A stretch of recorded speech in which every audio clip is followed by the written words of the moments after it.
नमस्कार प्रणाम भोजपुरिया भैया लोग और सब बताएं कैसे बानी रुआ सब है। उम्मीद करता नहीं रुआ सब ठीक ठाक होखा भैया और मऊ ठीक बानी। तो स्वागत बाटे आप सबके राइटर विजय बागी के चैनल पर। और आज उपस्थित बानी भैया रुआ सबके बीच में लेके दर्द भरा भोला भजन सावन स्पेशल कांवर गीत। और दिल से बताओ तानी भैया के एकर नया म्यूजिक बनवा के आप बढ़िया तरीका से गायकी कर देतानी तो गाना सावन में बज जाई भैया।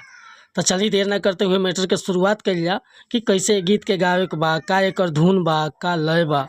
लेकिन वीडियो स्टार्ट कर से पहले भैया एगो बात बतावल चाहो। रउआ अगर नया सिंगर बानी और सिंगिंग में इंटरेस्ट बा, अच्छा मैटर के तलाश में भटकतानी, बढ़िया गीत नहीं खे मिलत, सही तुकबंदी नहीं खे मिलत या आपके मनपसंद के मैटर नहीं खे मिलत, तो भैया अगर हमारा चैनल पर आ गई बानी तो सबसे पहले चैनल के सब्सक्राइब कर ली, बेल आइकन प्रेस कर ली। हर रोज़ रुआ के नया नया मैटर सुने के, देखे के और गावे के मिलत रही भैया।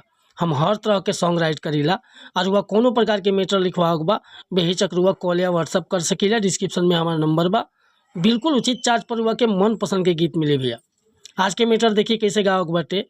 एगो औरतिया के बड़ा दर्द बका कहतिया भोला जी से कि हे भोला जी कौन भइल गलतिया ऐसन विपतिया दिहनी हे भोला जी कौन भइल गलतिया ऐसन विपतिया दिहनी ऐसन विपतिया दिहनी कि ऐसन विपतिया दिहनी कि बालामा ले आइल दूसर सवतिया ऐसन विपतिया दिहनी हे भोला जी कौन भइल गलतिया ऐसन विपतिया दिहनी तो भैया हमारा आवाज़ थोड़ा सा आज बाझल लगा टे।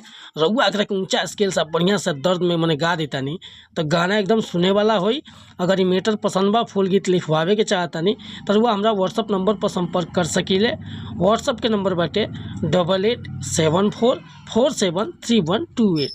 कोनो प्रकार के गाना लिखवाओ के बा, चाहे नया म्यूजिक बनवाओ के बा, बेहिचक रुआ संपर्क कर सकीले। बिल्कुल उचित चार्ज में रुआ के गाना, बिल्कुल उचित चार्ज में रुआ के म्यूजिक मिल जाए। और हाँ, चैनल पर पहली बार आए लोग चैनल के सब्सक्राइब कर दे। वीडियो अगर पसंद आई तो लाइक कमेंट करब। मिला तानी फिर से अगला वीडियो में, तब तक अनुमति चाहता नहीं। नमस्कार प्रणाम धन्यवाद भैया। जय हिंद जय।